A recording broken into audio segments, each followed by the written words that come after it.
Mesdames, Messieurs, bonsoir. Merci de me recevoir chez vous. Voici les titres de cette édition. Au niveau du commerce, les prix plafonds consignés dans le nouveau protocole d'accord sur les denrées de première nécessité ont été discutés avec les inspecteurs venus des différentes préfectures.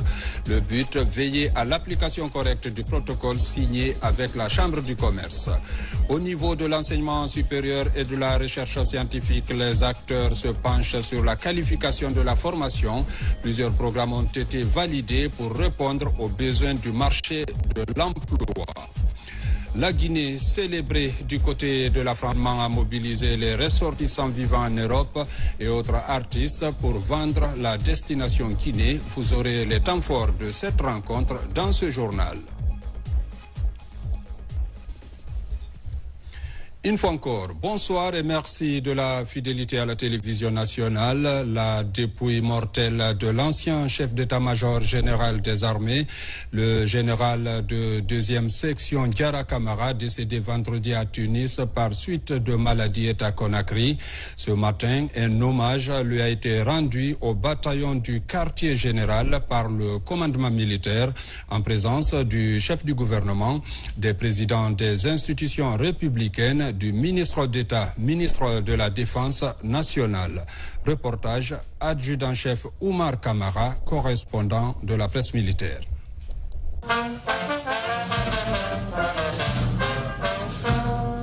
Il était parti pour se soigner, il est revenu drapé dans les couleurs nationales. Le général de division Diarra Camara, ancien chef d'état-major général des forces armées guinéennes, a tiré sa révérence le vendredi dernier à Tunis.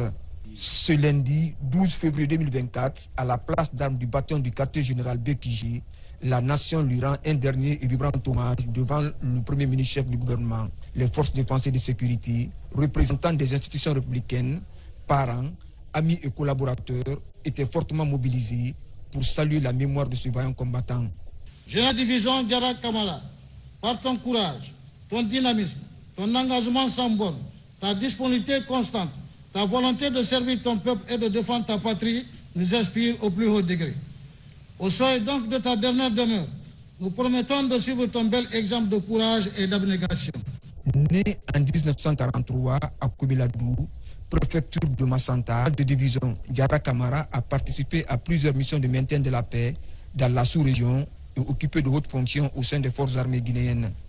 L'on se souvient du rôle déterminant qu'il a joué dans le renforcement du climat social dans le pays pendant les crises de 2007 et 2008. Diarra, qui est un homme doux et simple, a pu contenir et gérer ses problèmes. Nous avons travaillé ensemble. J'ai remarqué en lui un homme intelligent et de décision ferme. Je n'ai pas été étonné que le général Lansana Conté le choisisse comme chef d'état-major général des armées, car à l'époque, l'armée guinéenne était dans une situation difficile. Le ministre secrétaire général à la présidence de la République, le général de brigade Amara Camara, fils du défunt, remercie les autorités de la transition et le peuple de Guinée pour leur compassion et le soutien à l'endroit de la famille. Papa, nous estimons que du haut du ciel, tu es présent parmi nous ici et que tu peux entendre tous ces messages de réconfort qui t'ont été adressés. Nous voulons rendre grâce à Dieu pour ces jours heureux que tu nous as donnés, parce que tu n'avais que la joie et le bonheur à partager. Gloire à Dieu pour cette fin si honorable pour ta personne, pour ta carrière, pour ta vie et pour l'homme de foi que tu es. L'humilité et le silence, aussi le respect, étaient les premières choses que tous qui t'ont côtoyé remarquaient au premier contact avec ta belle âme et ta belle personne. Par respect à ces valeurs, je ne m'étalerai pas sur ta personne, mais je veux résumer en disant que toi tout seul, tu es à la fois une histoire, une vie, une école, un modèle et un exemple. Merci pour tout, papa. Merci, mon général. Merci, boss, comme on t'appelait très affectueusement. On ne se réjouit pas de la mort d'un être aussi cher, mais il est aussi évident que nous ne devons pas aussi pleurer après toute l'attention et la sympathie dont nous avons été l'objet. La famille vous dit merci, que toutes les prières formulées avant, maintenant et celles à venir soient bénéfiques pour le repos éternel de l'âme de notre père, le général Diarra. Après le recueillement sur la dépouille mortelle du feu général Diarra Camara, un défilé militaire suivi de la prière et bénédiction pour le repos de son âme, le général de division Diarra Camara sera inhumé ce mercredi dans son village natal à Kobiladou, préfecture Massanta. Il laisse derrière lui une veuve et 7 enfants.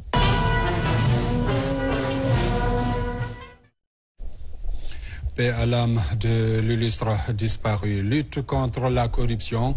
Le ministère de la Justice met l'accent sur la qualification des acteurs. Ce lundi, à Koya, le département a lancé les travaux sur la gestion efficace des biens publics. Alphonse Charouet en a profité pour lancer des injonctions de poursuite contre les maires de communes pour s'assurer de la transparence dans la gestion au niveau local. Le compte-rendu avec Tierno Younoussaba. Le gouvernement déploie des moyens pour gagner le pari de la moralisation de la vie publique.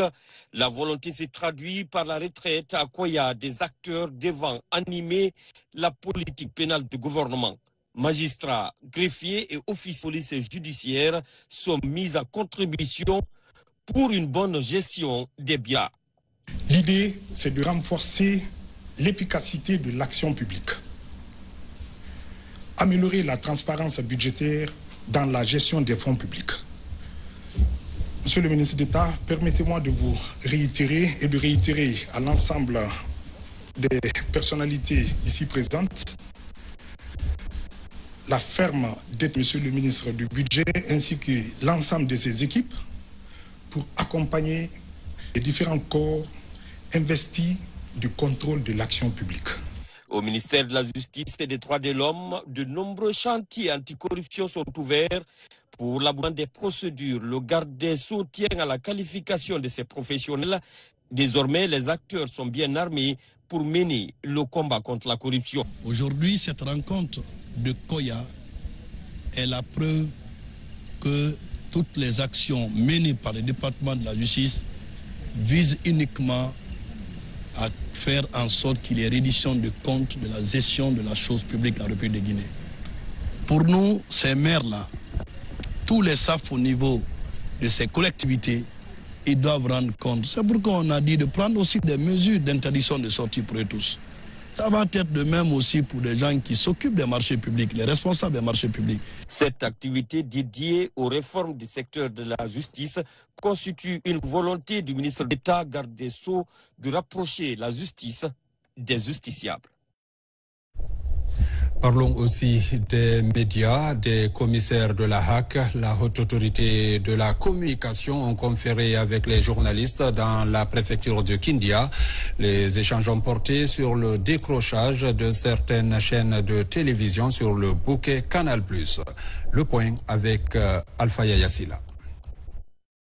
C'est une rencontre d'information et de sensibilisation des hommes de médias que la haute autorité de la communication, l'organe de régulation des médias en Guinée, entame ici à Kindia. Dans cette salle, des hommes de médias sont venus des régions de Boki et de Kindia échanger sur les questions des médias publics et privés en Guinée, notamment sur la suspension de 3 médias et l'obtention des cartes de presse de la HAC. Lorsqu'on parle de sécurité nationale, lorsqu'on parle de sûreté nationale, je pense que les autorités compétentes l'assument, et la haute autorité de la communication et qui régule les médias ou les messages qui passent par ces médias assume quand il s'agit de décrochage des signaux du canal plus. Lorsqu'on parle de sécurité nationale, il s'agit de la protection du pays.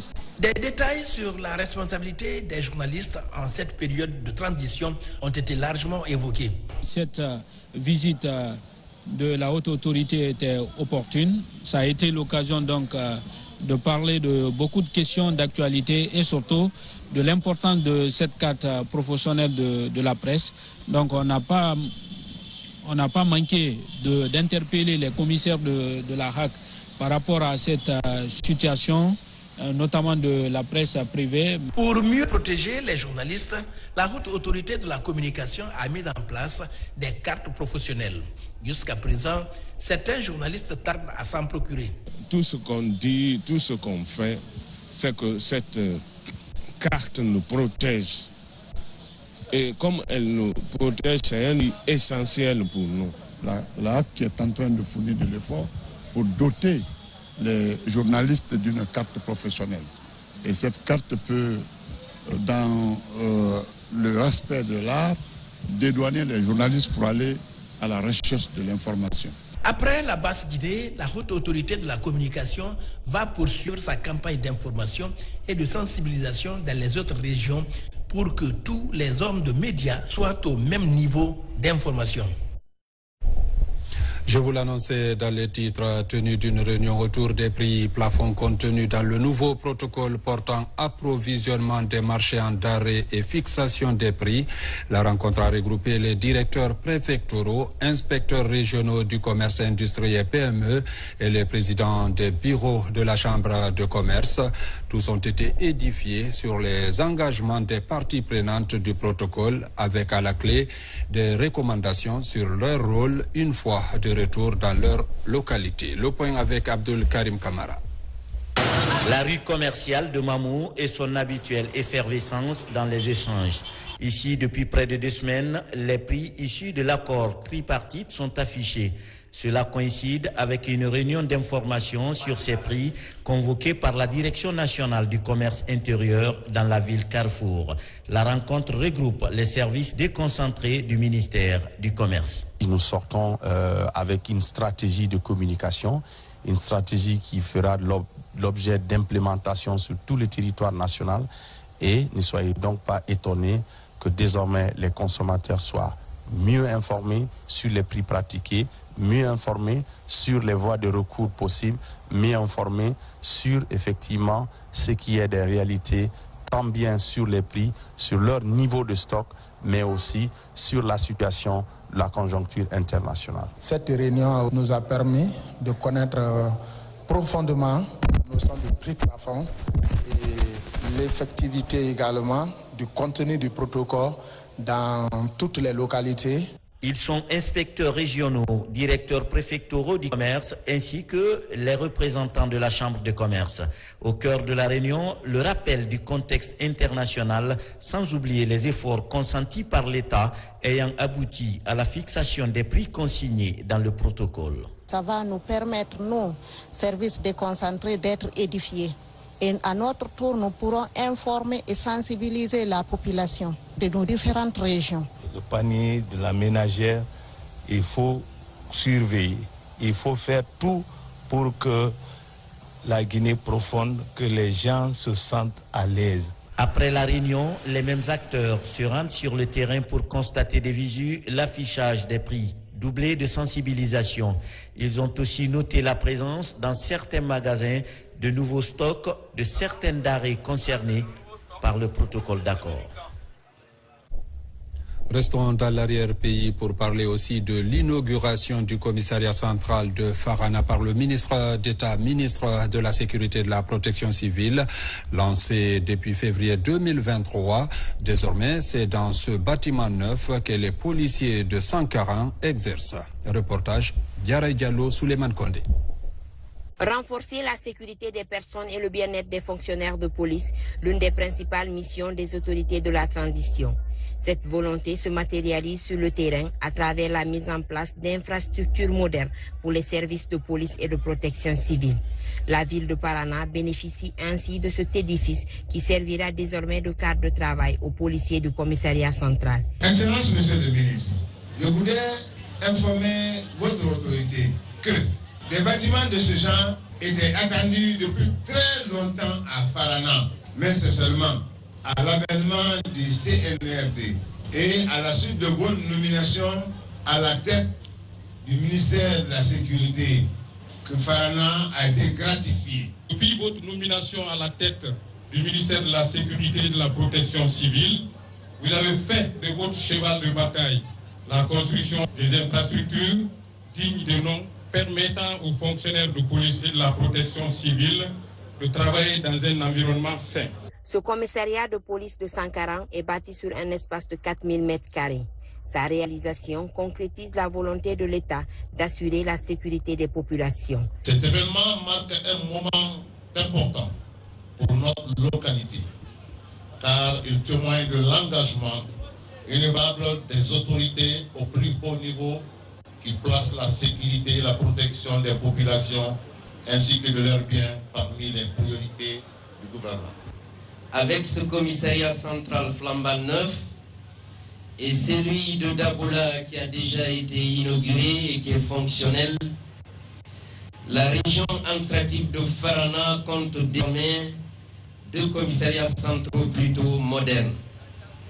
Je vous informe aussi que les études et le financement pour la construction du commissariat central de Dinguiraï et la direction régionale de la police de Farana sont déjà bouclés et très prochainement nous viendrons ici pour procéder à la pose des premières pierres sur lesquelles vont s'édifier ces infrastructures. Avant la coupure du cordon marquant la mise en service officielle de cette infrastructure, le ministre d'État, ministre de la Sécurité et de la Protection civile, a invité les citoyens du Sankaran à une synergie d'efforts dans le cadre de la sécurisation des personnes et de leurs biens.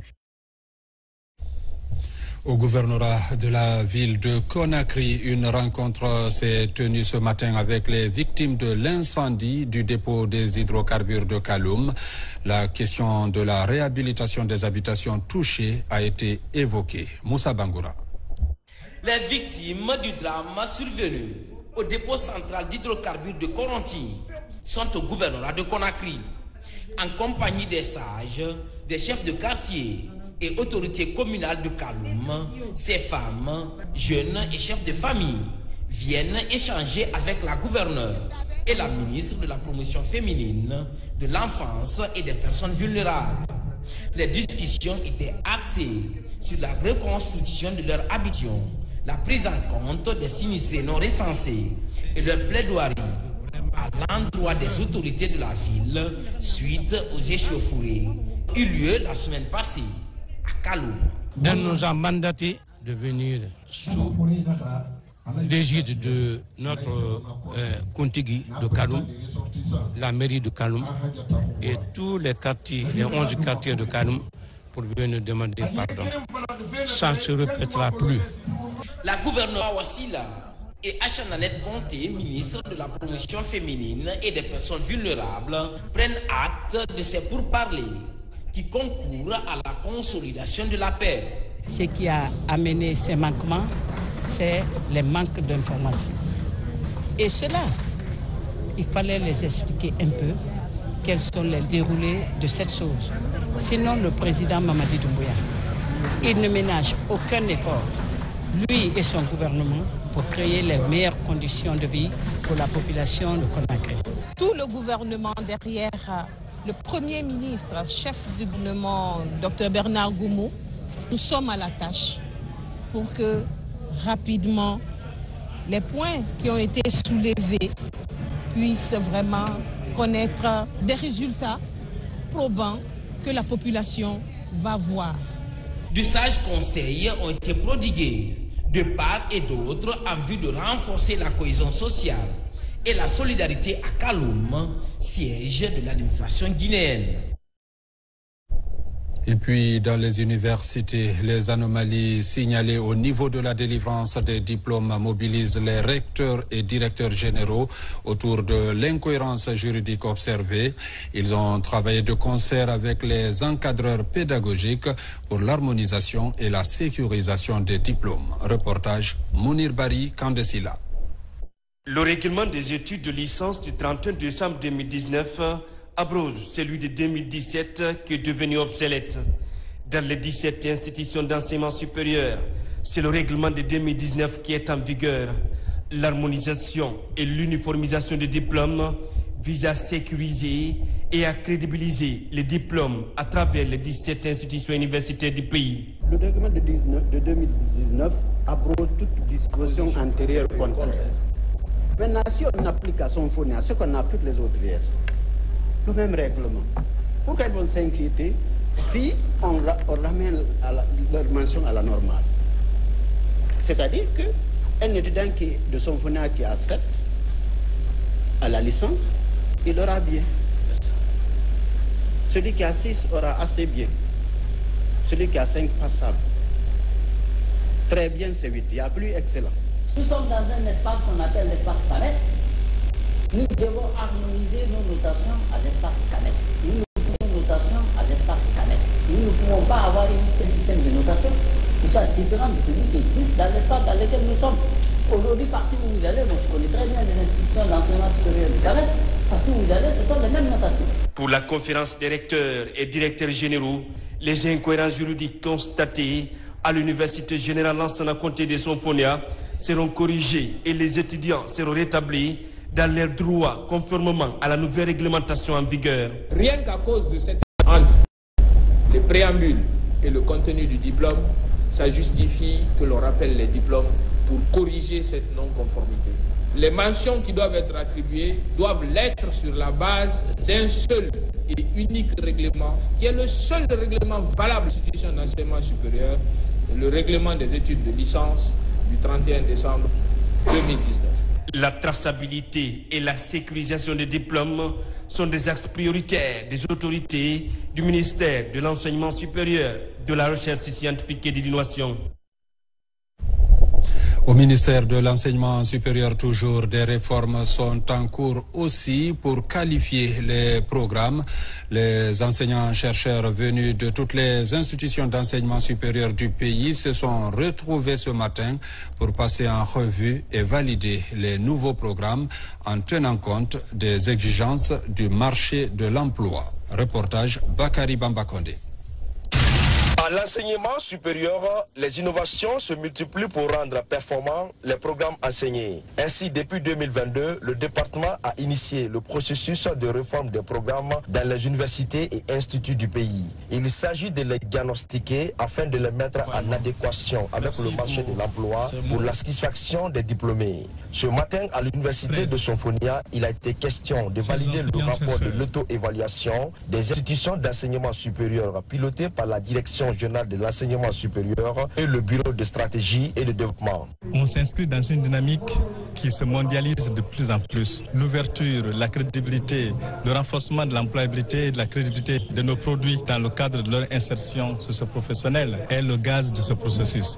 Au centre des travaux de ces enseignants-chercheurs, l'examen et la validation des forces, faiblesses, menaces et opportunités identifiées pour chaque programme, domaine et par diplôme délivré. Les programmes d'enseignement permettent à nos étudiants, au sortir de leur formation, qu'ils puissent participer à leur développement personnel. Que ces programmes puissent leur permettre de se mettre à la disposition d'entreprises avec des outils capables qui leur permettent de s'affirmer. Selon les responsables du ministère, il faut valoriser les compétences des ressources humaines pour participer au développement socio-économique de la nation. Aujourd'hui, on ne fait pas former pour former. On faut que les gens soient employables, puissent s'insérer dans l'environnement socio-économique, parce que finalement, sans l'insertion, nous manquons de ressources. L'insertion, nous ne pouvons pas développer notre économie. Après validation, les nouveaux programmes doivent constituer la base du plan d'action visant l'amélioration des formations dans toutes les institutions d'enseignement supérieur en Guinée. Toujours dans l'actualité, ouverture ce matin de la réunion du comité de pilotage international du réseau Afrique de l'Ouest des laboratoires de biologie médicale. La rencontre regroupe les acteurs de 7 pays membres et va permettre d'échanger sur les progrès réalisés dans les domaines de la biologie médicale et les perspectives pour les années à venir. Reportage Tierno Maroufba. C'est la 9e rencontre du comité de pilotage international du réseau d'Afrique de l'Ouest des laboratoires de biologie médicale. Cette assise de Conakry est une occasion de faire le bilan des activités du réseau en 2023 dans les 7 pays membres. C'est aussi le moment de planifier les activités du réseau pour une meilleure coordination des activités du réseau Lab. Dans les 7 pays, il s'agit d'abord de renforcer la gouvernance des laboratoires Il s'agit donc d'appuyer les directions nationales des laboratoires dans différents pays et pour leur donner les moyens pour pouvoir appuyer le réseau national des laboratoires en termes de formation continue pour le personnel. Une réunion axée aussi sur le renforcement de la collaboration dans le domaine des laboratoires des pays membres. Les partenaires du projet sont présents. Dans cette perspective, le réseau mondial des laboratoires, coordonné par l'Organisation mondiale de la santé, pour mission principale d'isoler les agents pathogènes à travers le monde et d'identifier de nouvelles souches de maladies. Cet atelier est l'opportunité de favoriser la coopération et les échanges entre tous les partenaires du projet afin d'améliorer les performances des laboratoires dans les États membres. Et ce projet qui porte sur le développement de la biologie médicale reste aujourd'hui un moyen sûr et incontournable pour la mise en œuvre de nos politiques nationales de santé. Cela ne saurait se faire sans le développement de la biologie médicale, au regard de la place que celle-ci occupe en matière de prévention et de riposte aux maladies infectieuses et chroniques. Le projet Resaolab, lancé en 2009 par la Fondation Mérieux, est mené en collaboration avec les ministères de la Santé, du Bénin, du Burkina Faso, de la Guinée, du Mali, du Niger, du Sénégal et du Togo. Agriculture avec l'expérimentation des semences améliorées à Kindia. Un centre s'active dans ce sens pour une meilleure vulgarisation des bonnes pratiques afin d'accroître le rendement. Commentaire Fodé Camara.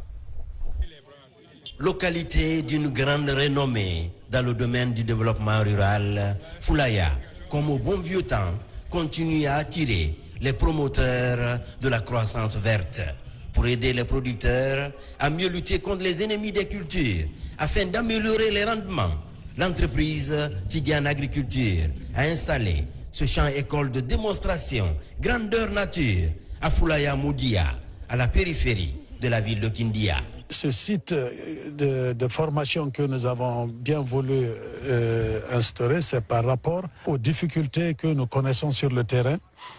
Nous visitons beaucoup de paysans qui ont des problèmes, ils vont utiliser leurs propres semences qui créent des maladies et qui, vers la fin, vous les trouvez dans leur domaine avec des problèmes de maladies, après problèmes de résultats. Nous avons pensé que c'est le moment pour nous de jouer notre rôle, de dire d'abord, démontrer aux paysans qui peuvent apprendre des nouvelles techniques avec des nouveaux produits, des nouveaux fertilisants. Ces parcelles de démonstration vont servir de source d'inspiration pour les paysans et même pour les techniciens impliqués dans l'appui conseil et la recherche. Ceci pour vulgariser les systèmes d'intensification agricole. Par cette démarche, l'entreprise Tidiane Agriculture va au-delà de l'importation des produits phytosanitaires, des semences et outillages agricoles pour ouvrir les sillons de la professionnalisation du monde rural. Tidiane Agriculture travaille avec nous depuis pratiquement 15 ans. Il fait venir des techniciens à partir de l'Espagne, du Sénégal, pour venir nous assister en organisant des journées portes ouvertes. Chaque nouvelle variété introduite sur ce site et nous fait venir, on fait convoquer les producteurs pour qu'on puisse échanger autour de cette spéculation. À l'image de cette variété améliorée de choux qui pousse à l'ombre des pieds de papayo, ce champ école propose des innovations dans l'association des cultures et l'application des bonnes pratiques. Ces bonnes pratiques, associées à des semences améliorées de maïs, de tomates et d'aubergines, peuvent engranger des rendements satisfaisants au niveau des périmètres maraîchers. Ce qui est intéressant dans ces champs écoles de Tidiane Agriculture, c'est qu'il accompagne aussi l'État dans ses efforts de recherche. Nous avons un institut qui est focalisé sur la recherche, mais aujourd'hui, il y a le privé qui commence à s'investir dans la recherche. C'est ce qu'on voit avec ces sites de Tidiane Agriculture. Et non seulement ils essaient d'adapter les cultures saisonnières à toutes les saisons, ils essaient aussi de voir comment améliorer les semences locales pour pouvoir combattre certaines maladies. Et nous sommes très très contents des premiers résultats. C'est avec un grand plaisir que je me trouve ici, après avoir voté les 2 lois importantes sur l'agriculture, à savoir la loi d'orientation agricole et le code pastoral. Ce concept tout nouveau, innovant, pourrait aider à booster l'agriculture dans la République de Guinée. Ce transfert logis touche aussi la maîtrise de l'eau par le goutte à goutte. Un dosage chronométré et bien calibré qui garantit une utilisation rationnelle de l'eau pour une agriculture plus résiliente face aux effets du changement climatique. Le secteur avicole, aussi récemment touché par l'épidémie de la grippe aviaire, bénéficie d'un coup de pouce pour faciliter sa relance. Cela grâce au projet PEFAG, financé par l'AFD, un projet initié pour soutenir la sécurité et la souveraineté alimentaire du pays. Plus de détails avec Nabila Moussa Kamara, Moussa Bangoura. C'est le carnaval qui annonce les activités d'implantation de la communauté des étudiants vendeurs à Kankan. Pour faciliter l'appropriation du contenu de ces programmes de formation en développement personnel à l'intérieur du pays, la CODEV lance les activités de ce projet d'appui et d'accompagnement des jeunes diplômés en quête d'emploi. Beaucoup d'étudiants, beaucoup de diplômés ont du mal vraiment à trouver de l'emploi. Aujourd'hui, pas parce qu'ils ne sont pas intelligents de foi ou parce qu'ils ne sont pas compétents, mais parce que tout simplement, ils ne sont pas compatibles. C'est-à-dire ce qu'on les enseigne, par exemple, dans ces établissements d'enseignement supérieur, ne correspondent pas en grande partie au monde du travail. Et donc, ça fait que les étudiants ont du mal à trouver de l'emploi et que les entreprises même ont du mal à recruter ces étudiants. Des éducateurs et des étudiants ont part à cette cérémonie d'implantation de la communauté des étudiants vendeurs dans la région administrative de Kankan. Toute action menée dans le sens de l'épanouissement, du développement des activités de la jeunesse, nous sommes interpellés. Et c'est la raison pour laquelle nous sommes là. Et vu ce qu'on a vu sur le terrain, nous rassure que ces étudiants peuvent être vraiment un bon produit sur le marché de l'emploi et se prendre en charge éventuellement. J'ai vraiment acquis des connaissances, des techniques et des expériences en matière de vente. Je suis encore que réellement, l'essentiel ce n'est pas de vendre mais de savoir vraiment vendre. Et j'ai compris que ce n'est pas vraiment les intérêts qu'on vend mais plutôt des avantages. La région administrative de Kankan constitue la première étape du programme d'établissement de la communauté des étudiants vendeurs. D'autres villes comme Farana et Boké sont prévues prochainement. C'était plutôt la promotion de l'emploi jeune dans la préfecture de Kankan. Les préparatifs de la fête internationale de la femme vont bon train à Conakry.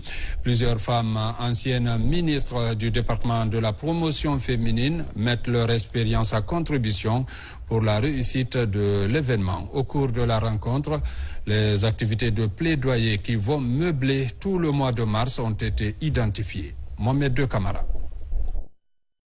Le 8 mars 2024, c'est dans quelques jours. Les anciennes ministres du domaine social et les femmes entrepreneurs apportent leur soutien aux préparatifs de la fête internationale dédiée à la promotion des droits des femmes. L'initiative de cette rencontre émane du ministère de la Promotion féminine, de l'enfance et des personnes vulnérables, qui ne veut laisser aucune valeur sociale en marge de l'organisation du 8 mars prochain. La journée internationale sur les droits des femmes de cette année, 8 mars 2024, va porter bien sûr sur le thème prioritaire des Nations Unies, mais il y a un thème spécifique pour la Guinée qui porte sur les systèmes de protection sociale, l'accès aux services publics et infrastructures durables pour l'égalité des sexes et l'autonomisation des femmes et des filles. C'est une bonne chose. Et le fait de nous inviter déjà à la veille de l'événement pour prendre notre point de vue pour l'organisation de notre fête. Aujourd'hui, nous sommes en train de faire les débats et chacun de nous est en train de donner son point de vue. Nous allons parler de l'émancipation de la femme, mais déjà pour parler de l'émancipation de la femme, il faut déjà parler de la liberté financière. Au-delà de la journée du 8, tout le mois de mars est aux activités de plaidoyer en faveur de la promotion et de la protection de la gente féminine guinéenne. Une nouveauté rendue possible grâce au CNRD. Le 8 mars, c'est un rendez-vous de bilan. de cérémonie, mais ce bilan aussi, elle nous a proposé des panels que nous devons organiser et des thèmes qui collent avec la réalité aujourd'hui. Quand je prends par exemple le camp d'essayer de former les femmes des marchés, comment tenir, garder, conserver leur argent, bancariser ces femmes-là. Ensuite, comment voir la situation des femmes en milieu carcéral, quels sont leurs problèmes, qu'est-ce qu'on peut leur apporter. Des thèmes comme ça collent avec la réalité. Le gouvernement guinéen, à travers le ministère de la promotion féminine, de l'enfance et des personnes vulnérables, a besoin de toutes les forces féminines pour conférer à la fête internationale des femmes, édition 2024, toute sa solennité. Religion à Dinguiraye s'est tenue la 6e édition de la Ziara de l'Idoubé. Pendant 3 jours, des prières et de bénédictions ont été faites pour le repos de l'âme de nos dévanciers. Les initiateurs ont également prié pour la réussite de la transition. Depuis la Cité Sainte, Alpha Isiagaba. À Dinguiraye, sous un ciel nuageux, se déroule la Ziara l'Idoubé de la cité de El Hadj Oumar Talla. Chapelet courant à main, les religieux font des prières pour le repos de l'âme de leurs dévanciers. C'est une initiative de l'Union des Torob et parents et amis pour le développement, UTOPAD. Dans la vie, tout le monde a besoin de bénédictions. Je remercie tous les invités ici. Sincèrement, tout s'est très bien passé. La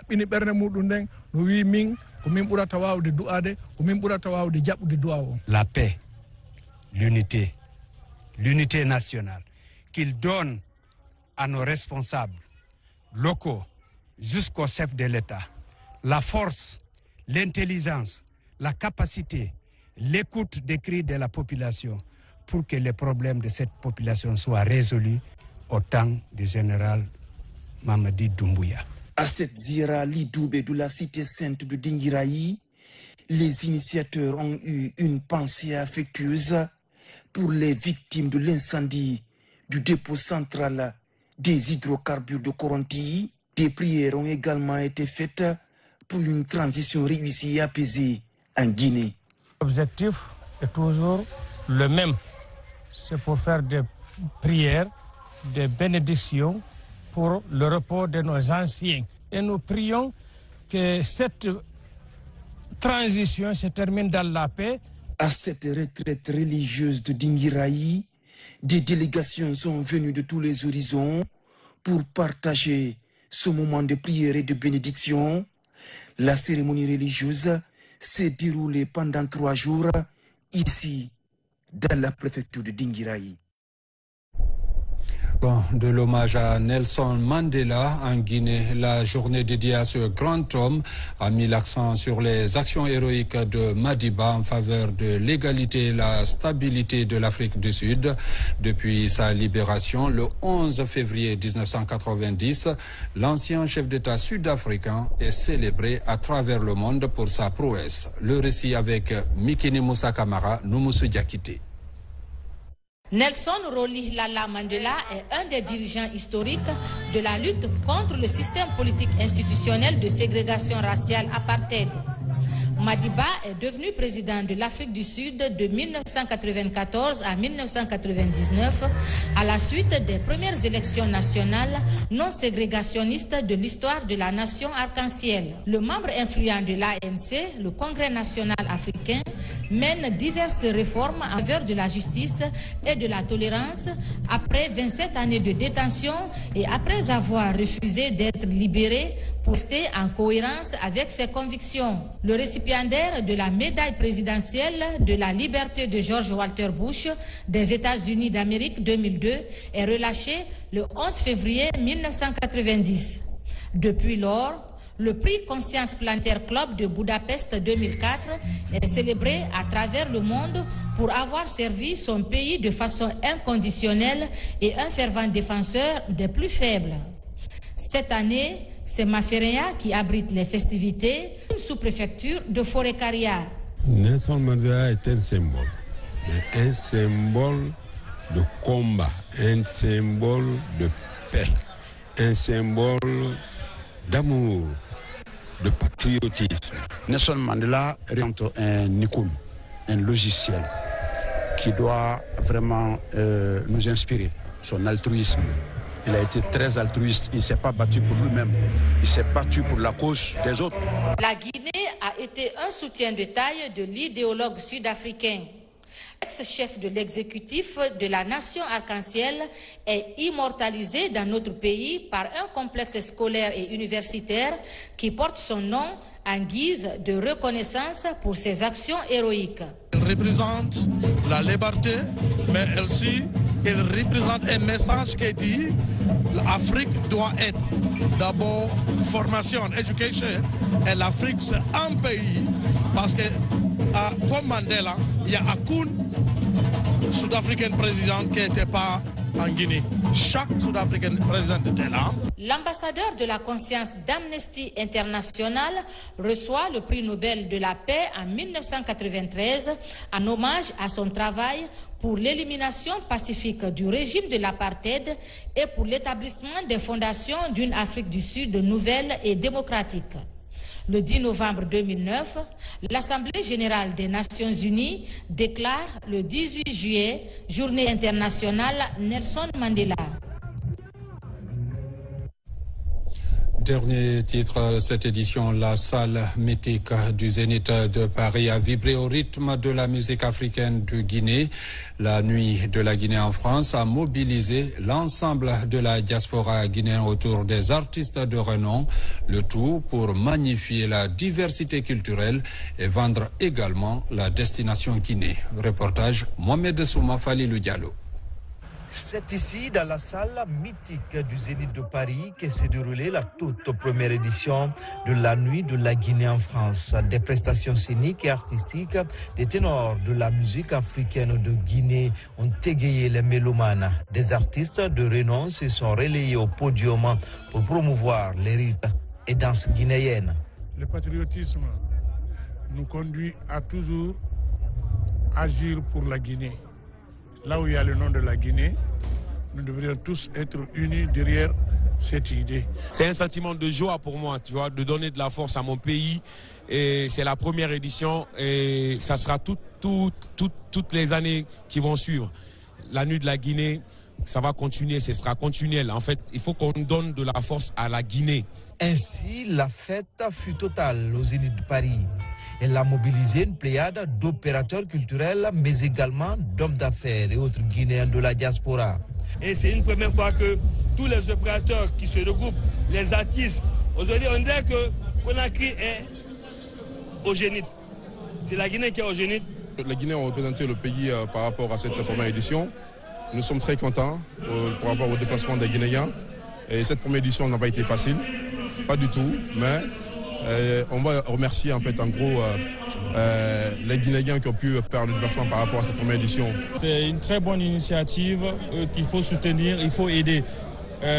Nous encourageons les promoteurs de cette nuit car il fait la promotion de la Guinée en France et en Europe aussi. Cette première édition de la Nuit de la Guinée en France fut une véritable fête au village. C'est également ce melting pot musical entre artistes urbains et ceux de la musique populaire. Elle fut également un espace de promotion culturelle, mais surtout de retrouvailles des Guinéens de l'extérieur pour célébrer ensemble le 224. Des initiatives encouragées pour vendre la destination Guinée. Mesdames, Messieurs, c'est la fin de cette édition. Merci de l'avoir suivi et bonne suite de programmes sur la télévision nationale.